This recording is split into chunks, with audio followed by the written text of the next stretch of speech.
Welcome to the DNA Advantage podcast, where you can learn facts about your DNA that can help you live a healthier, longer life, doing all the activities you dream of doing. If you want to gain more control over your health and the factors that influence it, you're in the right place.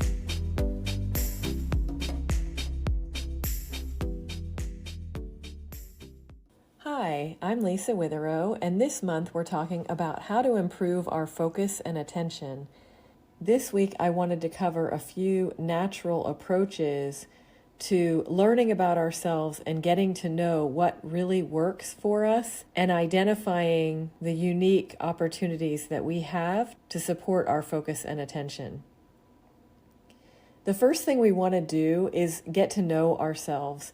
And recognizing that we are all different and we all have different needs is really important. There's never going to be one herb or one remedy that is going to serve everyone. It's a matter of identifying what the root cause is. And while we're digging and while we're getting to know what our root causes are and what really is contributing to our focus and attention issues, we can make tweaks to our lifestyle and our diet and our environment to see what works for us. It's all a strategy, and it's all about maximizing our potential and doing what's best for our individual bodies. While you're getting to know yourself, you can provide your body with critical elements like proper nutrition and really adjusting to eliminate the processed foods and the sugar that is so common in our diets, at least in the U.S. And it's important to recognize that it'll take a little bit of time to make those adjustments and to see the improvements. But even within a week or two, you can start to see better sleep and better focus and attention.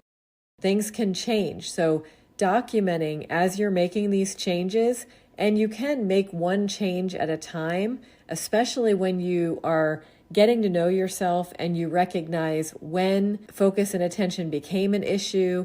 If you started dealing with foggy thinking and difficulty concentrating on a particular project or activities, then you can identify what has changed in your behaviors that led to that.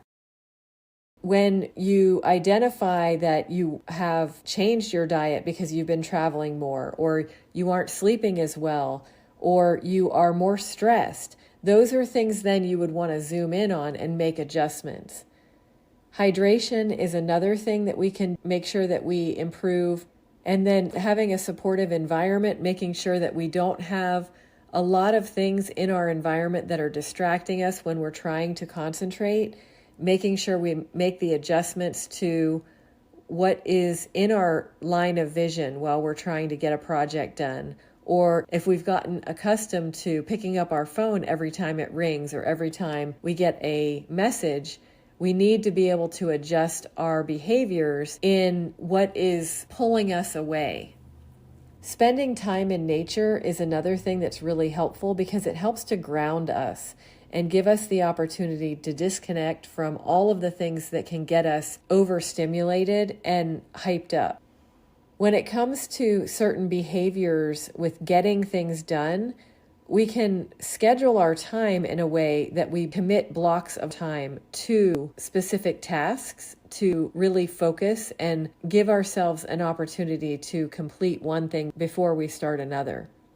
It really is a fallacy to believe that multitasking is going to help us get more done or that we would get things done more quickly, because it is a matter of training our brains to focus. And when we're multitasking and when we're picking up our phone every 5 minutes or every 5 seconds, as it might be, we are training our brains to be distracted. And we don't want to do that. It's important to reduce the multitasking, reduce the times that we divert our attention to either our phone or another computer or another task while we're trying to finish one thing. And then finally, brain games can be really supportive when we feel stuck in a particular pattern of behavior, or if we feel like we need to be rejuvenated in a specific way, or if we feel that we need to have diversity of thought, stimulating our brain in a new way can reactivate our brain and allow us to be thinking differently instead of getting stuck in a pattern of thought. As you're learning about yourself, you can try some natural remedies and learn what works well.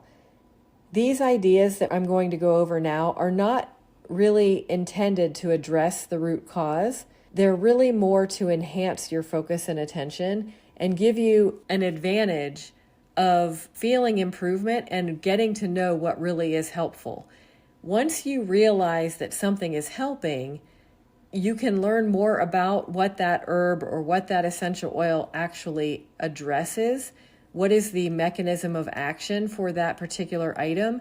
And that can help us better understand our bodies and what we need to do to get to the root cause at a deeper level. As you are trying to improve things and get to know your body, there's a long list of essential oils that you can try. There are blends out there that can help, but a lot of times if you try one, you know which is going to actually help you. When we're looking at essential oils, there are so many options. We really have to look at what our issue is and what we're needing help with. An example would be if we have more of an ADHD type behavior where we're really distracted and we have a lot of energy and movement, we're shaking our leg or we feel jittery and a little anxious around our distraction. Things like frankincense, lavender, chamomile, and vetiver would be the options that I would go to first just to see if they are more helpful. If we're looking at having lower energy around our focus and attention issues, I would look at peppermint or spearmint, maybe grapefruit, lemon, or even bergamot, because those are all citrus, or mint, and those are definitely more stimulating and energizing. And then for the brain, there are several. If you feel dull and foggy thinking, rosemary or sandalwood or patchouli, sage, those are all essential oils that could be helpful. Another option would be herbs, and there are so many herbs that can be helpful. Astragalus and ginkgo biloba, gotu kola and rhodiola, licorice root, passion flower, spearmint, lavender flower, and schisandra and bacopa. There are, again, blends of these that you can try, but a lot of times it's good to know which ones are really working for us, especially if the blends are more expensive. So it's good to know which ones are most effective, and you can look at the mechanism of action, what they're actually doing for you, and get a sense of what your body needs, and that helps you learn what the root cause is when you find one that really works. There are also homeopathic remedies, and I won't go into the individual remedies because they are very individualized, but there are several that can help with focus. And when we look at what our symptoms are around focus, it could be that we feel distracted more in the mornings or in the evenings, that we have other symptoms surrounding them, like we are extremely thirsty, or we don't feel like we can focus on one topic for more than 5 minutes. And it's interesting when you start to really dive into the very clear definition of what your focus issues are, that you can identify which of the homeopathic remedies are most helpful.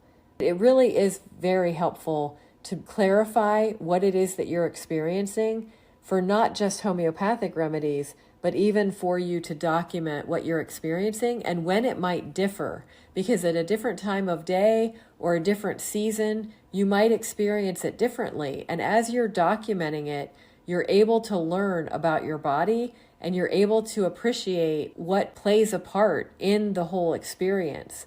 You might find that it's just that you're bored with your job, and when you start to identify when focus became an issue or when it's more of an issue, it might be around certain topics or certain activities that you're trying to do, that your brain is just not engaging.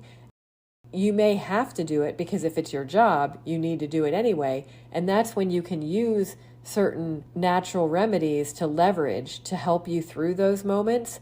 If it's at a deeper level and you're having this problem across the board in all of your experiences, it's important to really understand your body and address the root cause through things like nutrition and sleep and relaxation and stress relief.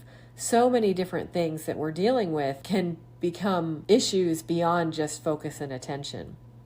And finally, one of the things I wanted to mention was caffeine, because caffeine can really serve us well if we process it well. So if we are a fast metabolizer of caffeine, we're able to process it and it doesn't disturb our sleep. But if we are a slow metabolizer of caffeine, it can become an issue for our sleep and then become more of an issue the next day.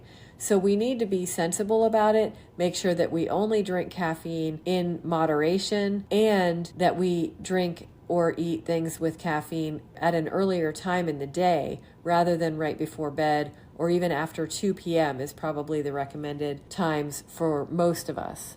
So just to recap, what we want to do is get to know ourselves. We want to understand the elements that are actually contributing to our focus and attention and that could be distracting us. So looking at things like our nutrition and how much sugar we're eating, how much processed food we are taking in, and then our sleep habits, making sure that we are getting enough sleep and at the right times. Really looking at whether we're giving ourselves enough time to de-stress and disconnect from all of the demands that we have on us. We can do breathing techniques and meditation and really identify what works best for us. It might be breathing exercises that we do along with yoga and giving our bodies an opportunity to move. Working out is a huge opportunity to improve our fitness level, but also to improve our mind and help us reset. Making sure that we have enough hydration is critical, that we have a supportive environment and we aren't having a lot of commotion and a lot of distraction visually, audibly, anything that can take our mind off of what we want to be focused on. We want to make sure we minimize all of that. That we do give ourselves some time in nature to disconnect from the demands and disconnect from all of the electronics that are demanding our attention and overwhelming us.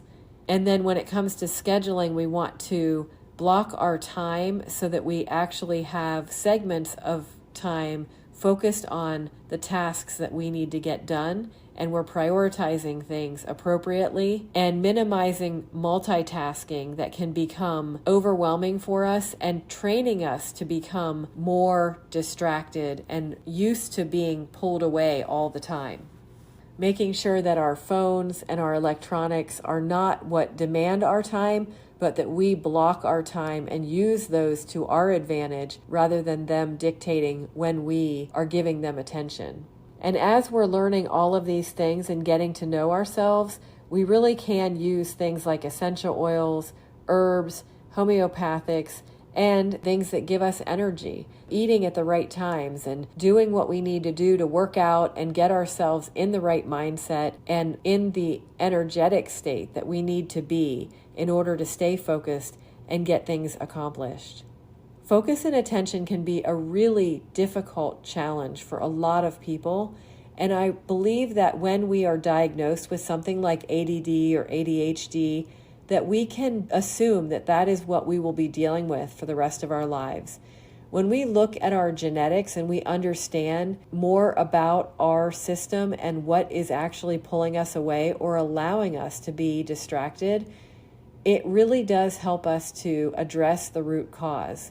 There are a lot of neurotransmitters that are involved, and a lot of the herbs that I mentioned can help to support them. Understanding all of the things that affect our neurotransmitters, including our genetics and our behaviors and lifestyle, are so important. So know that even if you've been diagnosed with a particular condition that involves your focus, please don't assume that you're going to deal with that problem for the rest of your life.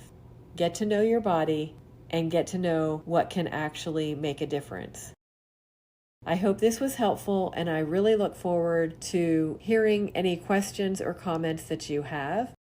Until next time, have a great week. Thanks so much for joining me to learn about DNA health. If you enjoyed this episode, please subscribe and leave a review. If you'd like to join my free community where we delve into more details about DNA, just click Community below.